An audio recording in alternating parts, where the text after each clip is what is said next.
24º domingo del tiempo ordinario.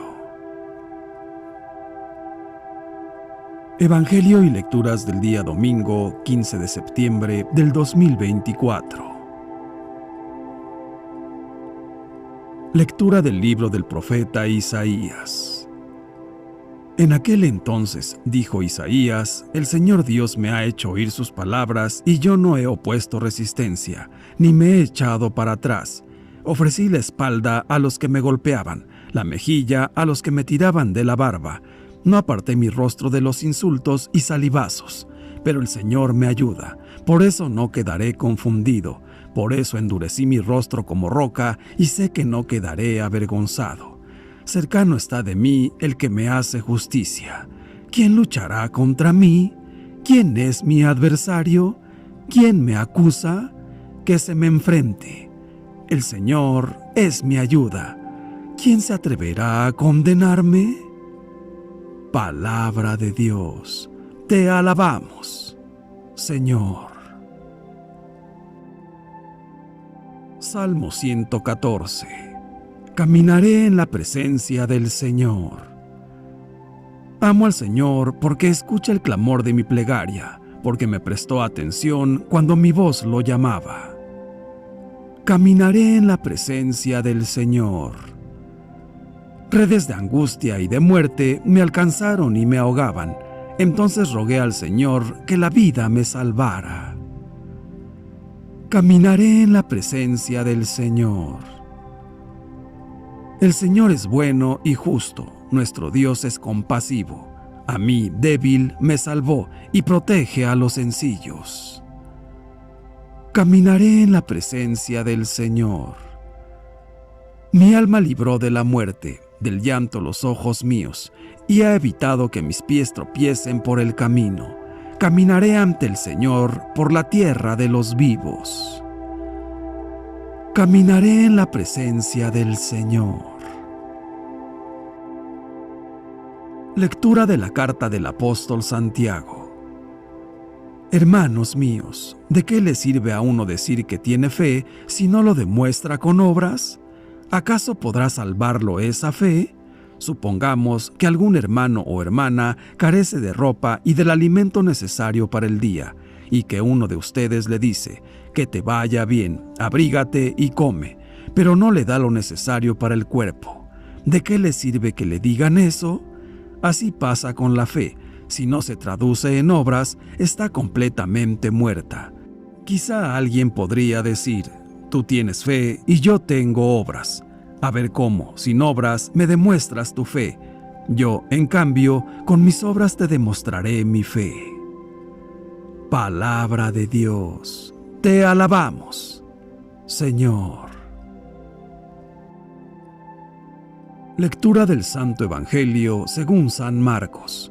Capítulo 8, versículos del 27 al 35.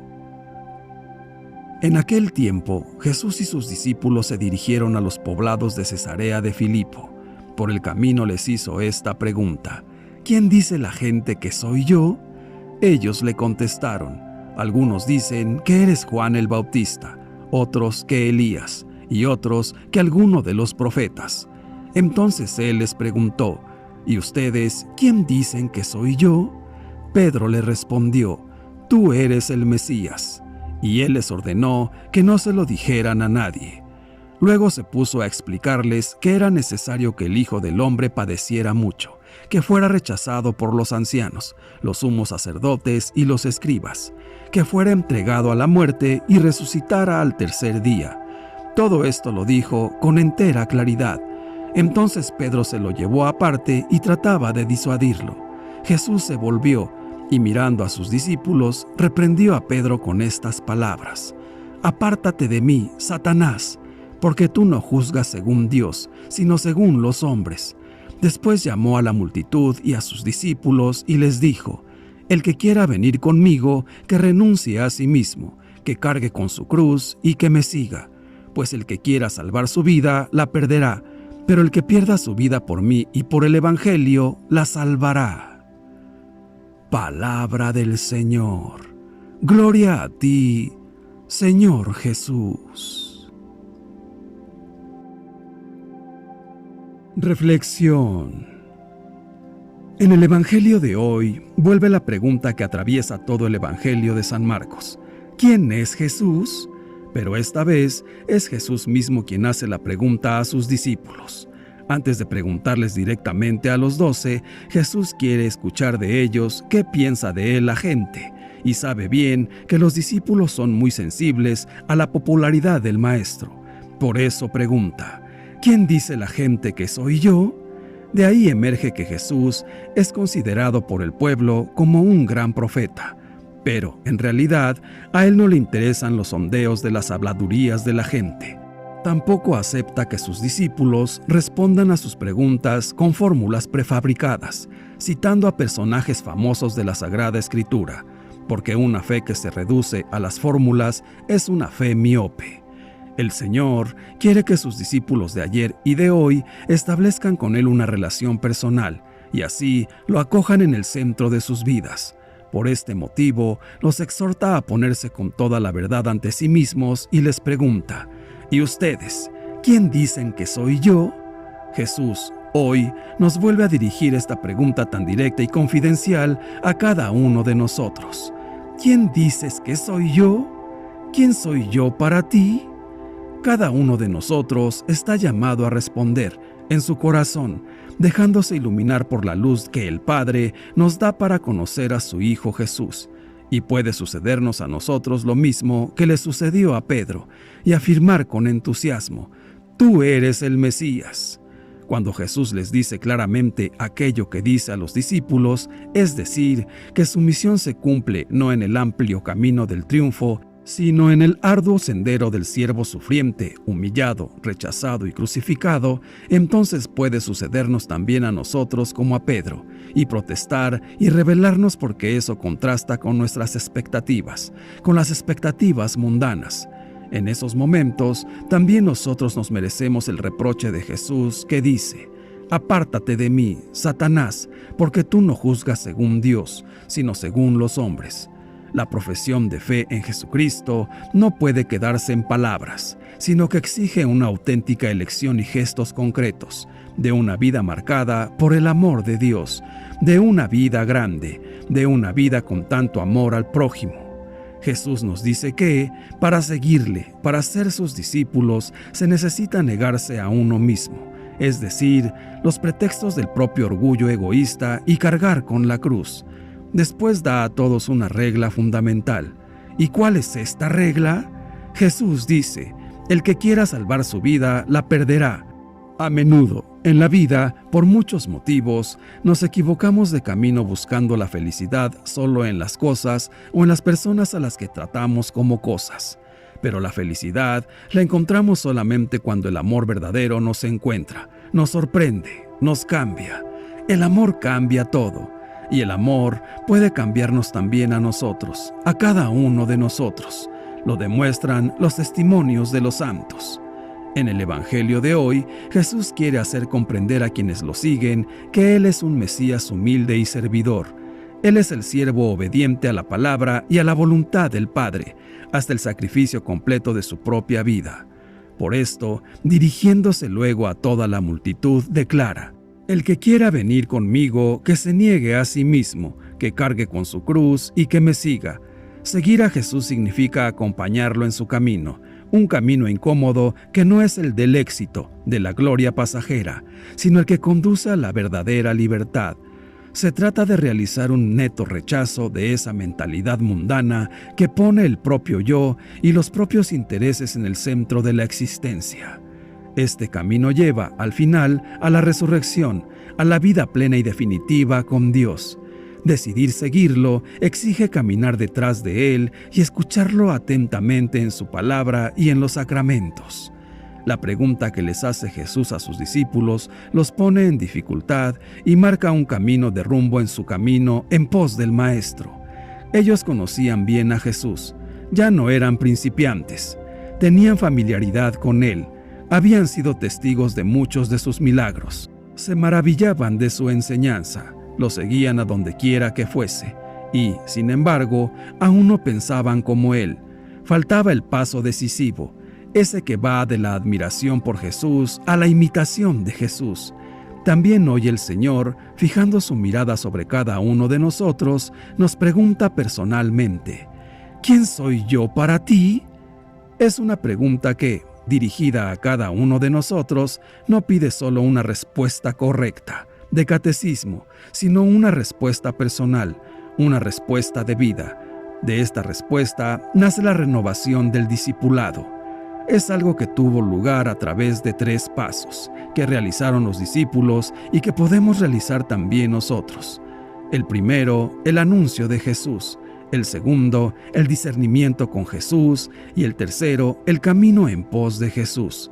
A la pregunta: ¿pero ustedes quién dicen que soy yo?, respondió Pedro como representante de todo el grupo: tú eres el Mesías.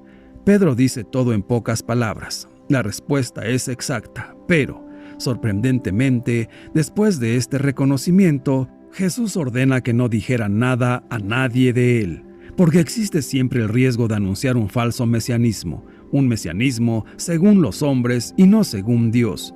Por eso, a partir de aquel momento, Jesús comienza a revelar su identidad pascual, la que encontramos en la Eucaristía. Explica que su misión se culminaría, ciertamente, en la gloria de la resurrección, pero pasando a través de la humillación de la cruz, es decir, se realizaría según la sabiduría de Dios, que, dice San Pablo, no es la de este mundo ni la de los dirigentes de este mundo. Jesús impone el silencio sobre su identidad mesiánica, pero no sobre la cruz que lo espera. Es más, anota el evangelista, Jesús comienza a enseñar con absoluta claridad que el Hijo del Hombre debía padecer mucho, que sería rechazado por los ancianos, los sumos sacerdotes y los maestros de la ley, que lo matarían, pero que resucitaría a los 3 días. Ante este anuncio de Jesús, anuncio desconcertante, también nosotros podemos quedar asombrados. También a nosotros nos gustaría un Mesías potente en vez de un siervo crucificado. La Eucaristía está ante nosotros para recordarnos quién es Dios. No lo hace con palabras, sino de forma concreta, mostrándonos a Dios como pan partido, como amor crucificado y entregado. Podemos añadir mucha ceremonia, pero el Señor permanece allí, en la sencillez de un pan que se deja partir, distribuir y comer. Está ahí para salvarnos. Para salvarnos se hace siervo, y para darnos vida, muere. Frente al anuncio del Señor, la reacción de Pedro es típicamente humana. Cuando se perfila la cruz, ante la perspectiva del dolor, el hombre se rebela. Y Pedro, después de haber confesado el mesianismo de Jesús, se escandaliza de las palabras del Maestro e intenta disuadirlo de que continúe por su camino. La cruz no está nunca de moda, ni hoy ni en el pasado, pero sana por dentro. Es delante del crucificado que experimentamos una benéfica lucha interior, un áspero conflicto entre el pensar como piensa Dios y el pensar como piensan los hombres. Por un lado está la lógica de Dios, que es la del amor humilde. El camino de Dios rehúye cualquier imposición, ostentación y de todo triunfalismo. Está siempre dirigido al bien del otro, hasta el sacrificio de sí mismo.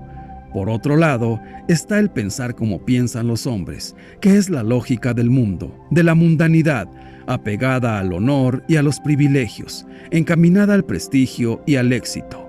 Aquí lo que cuenta es la consideración y la fuerza, lo que atrae la tentación de la mayoría y sabe hacerse valer ante los demás.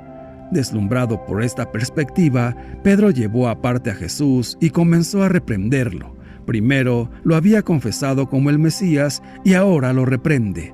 Nos puede pasar también a nosotros que llevemos aparte al Señor, que lo pongamos en un rincón del corazón, que continuemos sintiéndonos religiosos y buenos, y sigamos adelante por nuestro camino sin dejarnos conquistar por la lógica de Jesús. Pero hay una verdad. Él, sin embargo, nos acompaña en esta lucha interior, porque desea que, como los apóstoles, elijamos estar de su parte. Está la parte de Dios y está la parte del mundo. La diferencia no está entre el que es religioso y el que no lo es. La diferencia crucial es entre el verdadero Dios y el Dios de nuestro yo. Qué lejos está aquel que reina en silencio sobre la cruz, del falso Dios que quisiéramos que reinase con la fuerza y redujese al silencio a nuestros enemigos. Qué distinto es Cristo, que se propone solo con amor, de los Mesías potentes y triunfadores, adulados por el mundo. Jesús nos acude, no se conforma con las declaraciones de fe, nos pide purificar nuestra religiosidad ante su cruz, ante la Eucaristía. Nos hace bien estar en adoración ante la Eucaristía. Dediquémosle tiempo a la adoración. Es una forma de rezar que se olvida demasiado. Dejemos que Jesús, el pan vivo, sane nuestras cerrazones y nos abra al compartir. Nos cure de nuestras rigideces y del encerrarnos en nosotros mismos. Nos libere de las esclavitudes paralizantes de defender nuestra imagen. Nos inspire a seguirlo a donde Él quiera conducirnos, no donde nosotros deseamos. El camino en pos de Jesús es también el camino con Jesús. El camino cristiano no es una búsqueda del éxito, sino que comienza con un paso hacia atrás, liberador, con el quitarse uno del centro de la vida. Es entonces cuando Pedro reconoce que el centro no es su Jesús, sino el verdadero Jesús. Caerá de nuevo, pero de perdón en perdón reconocerá cada vez mejor el rostro de Jesús y pasará de la admiración estéril por Cristo a la imitación concreta de Cristo. ¿Qué quiere decir caminar en pos de Jesús? Es ir adelante por la vida, con su misma confianza, la de ser hijos amados de Dios. Es reconocer el mismo camino del Maestro, que vino a servir y no a ser servido. Caminar detrás de Jesús es dirigir cada día nuestros pasos al encuentro del hermano.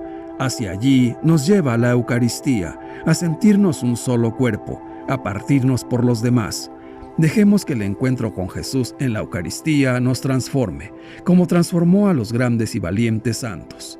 Como ellos, no nos contentemos con poco, no nos resignemos a una fe que vive de ritos y de repeticiones. Abrámonos a la novedad escandalosa de Dios crucificado y resucitado, pan partido para dar vida al mundo. Entonces viviremos en la alegría y llevaremos alegría, porque el camino en pos de Jesús invita a mirar hacia adelante, a acoger la novedad de la gracia, a hacer revivir cada día dentro de nosotros ese interrogante que, como en Cesarea de Filipo, el Señor dirige a cada uno de nosotros, sus discípulos. ¿Y ustedes? ¿Quién dicen que soy yo? Jesús es el que da la vida por nosotros, el que muere en la cruz para rescatarnos, el que nos ama y a quien amamos. Él es el amor, un amor crucificado por nosotros y resucitado para salvarnos. Él es el Hijo de Dios a quien decidimos entregar la vida. Él es el Verbo encarnado, que nació de vientre puro y virgen, de mujer, por Dios enviado para padecer, para ser rechazado por los doctores y letrados, para ser juzgado, despreciado, desterrado y sufrir mucho, para ser crucificado, porque nos ama. Él es el dueño de la vida de los hombres. Con su pasión y muerte compró nuestra vida. Somos suyos. Él es el Mesías, el Hijo de Dios vivo, hombre y Dios, que ha venido a ganar nuestra vida y la vida del mundo para liberarnos. Él es el libertador, el Salvador, el Redentor, que le entrega a cada uno su propia vida, que ganó con su sangre, para que, en libertad, cada uno decida si quiere entregarle su vida, para que Él le dé su paraíso. Si nosotros sabemos quién es Él, confiémosle nuestra vida, abandonemos nuestra vida en su amor, reconozcámoslo y sigámoslo. Decidamos en libertad darle nuestra vida, para que Él haga con nosotros lo que quiera. Es a nosotros a quien Él quiere, es a nosotros a quien Él vino a buscar. Y es por nosotros que era necesario que el Hijo del Hombre sufriera, muriera y resucitara, para hacernos completamente suyos, y gozarse sumergiéndonos en las delicias de su cielo. El mundo debe conocerlo. Digámosle nosotros quién es Él. Seguir a Jesús no es obligatorio, es una decisión libre de cada uno, pero hemos de tomar en serio a Jesús. No bastan confesiones fáciles. Si queremos seguirlo en su tarea apasionante de hacer un mundo más humano, digno y dichoso, hemos de estar dispuestos a dos cosas. Primero, renunciar a proyectos o planes que se oponen al reino de Dios. Segundo, aceptar los sufrimientos que nos pueden llegar por seguir a Jesús e identificarnos con su causa. Para los cristianos es vital reconocer y confesar cada vez con más hondura el sacrificio de Jesús el Cristo. Si el cristiano católico ignora a Cristo, la Iglesia vive ignorándose a sí misma. Si no lo conoce, no puede conocer lo más esencial y decisivo de su tarea y misión. Pero, para conocer y confesar a Jesucristo, no basta llenar nuestra boca con títulos religiosos admirables. Es necesario seguirlo de cerca y colaborar con él día a día, imitándolo. Esta es la principal tarea que hemos de promover en los grupos y comunidades cristianas católicas. No podemos olvidar que el que quiera salvar su vida con toda seguridad, la perderá. Ni podemos perder de vista que cuando se está dispuesto a perder la vida por los demás, estamos siendo verdaderos cristianos, imitando a Jesús, nuestro Salvador. Hermanos míos, todos los bautizados tenemos ese gozoso deber de predicar el Evangelio por todo el mundo, y a toda criatura, la predicación de la buena nueva. He aquí, pues, el camino para seguir a Cristo y darlo a conocer. Él mismo nos lo dijo: si alguno quiere venir en pos de mí, tome su cruz y sígame. Para seguir a Jesús es necesario negarse a uno mismo, controlar los deseos, apetitos y pasiones, y sacrificar todo, incluso la vida misma, si es necesario. Todos nosotros debemos rechazar la vida más fácil que resulta de una fe superficial y agradable hacia la cultura, o una creencia fácil, egoísta y carnal. En cambio, debemos entregarnos a Jesús completamente. Si no estamos dispuestos a negarnos a nosotros mismos y a seguir a Cristo con nuestras acciones y cómo respondemos a nuestras emociones, entonces no estamos realmente siguiéndolo en absoluto. Negarse significa insistir en que no está asociado con alguien. Negarse a sí mismo significa olvidarnos de nuestros propios intereses, rechazar los derechos y privilegios que se interpongan en el camino que seguimos hacia y para el reino de Dios. Las cosas que tendremos que rechazar dependen exclusivamente de nuestra situación en particular. Estas cosas podrían ser la comodidad, responsabilidades mundanas o incluso la conexión con nuestra familia o nuestro pasado que nos alejan del Señor. Tomar nuestra cruz no significa aceptar una carga específica de Dios, sino que es similar a negarse a uno mismo para imitar a Jesús. Si aprendemos a sacrificarnos por Dios, no nos preocuparemos por sacrificar nuestras cosas, y finalmente le perteneceremos a Dios, y no a nuestras cosas, posiciones, reputación o comodidades. Todos estamos llamados a renunciar a nuestras vidas mundanas y entregarnos a Cristo completamente. El triunfo de la cruz iluminó a todos los que padecían la ceguera del pecado, nos liberó a todos de las ataduras del pecado, redimió a todos los hombres. Por consiguiente, no hemos de avergonzarnos de la cruz del Salvador. Dios elige el camino de la transformación de los corazones con el sufrimiento y la humildad, y nosotros, como Pedro, debemos convertirnos siempre de nuevo. Padre nuestro, Dios todopoderoso y eterno, ayúdanos a amarte por sobre todas las cosas, y que, con obediencia, podamos cumplir tus mandamientos. Danos la fortaleza para renunciar a todo aquello que nos aleja de ti. Que seamos, Padre, por medio de tu Hijo amado Jesús, verdaderos cristianos, que con nuestro ejemplo demos testimonio de ser hijos tuyos. Y concede que te sirvamos de todo corazón, para que experimentemos los efectos de tu misericordia. Ven, todopoderosísimo Espíritu Santo, transforma nuestra debilidad en santidad, infunde tu amor en nuestros corazones y, con tu perpetuo auxilio, fortalécenos en todo momento para alejarnos de todo aquello que nos haga caer en tentación. Señor Jesús, tú eres nuestro Salvador, nuestro Maestro. Tú nos has enseñado que el amor de Dios se realiza en el amor al prójimo. Tú eres el camino, la verdad y la vida, y el que te sigue no andará en tinieblas. Señor, ayúdanos a mantenernos firmes para que podamos imitarte y decir a todo el mundo que tú eres el Hijo de Dios. Santísima Virgen María, tú que viviste tu fe siguiendo fielmente a tu Hijo Jesús, ayúdanos también a nosotros a andar firmemente en su camino, gastando generosamente nuestra vida por Él y por nuestros hermanos. Ayúdanos a purificar siempre nuestra fe de falsas imágenes de Dios, para adherirnos plenamente a Cristo y a su Evangelio. Dios te salve María. Gloria al Padre, y al Hijo, y al Espíritu Santo, por los siglos de los siglos. Amén. Que Dios nos bendiga a todos. Amén.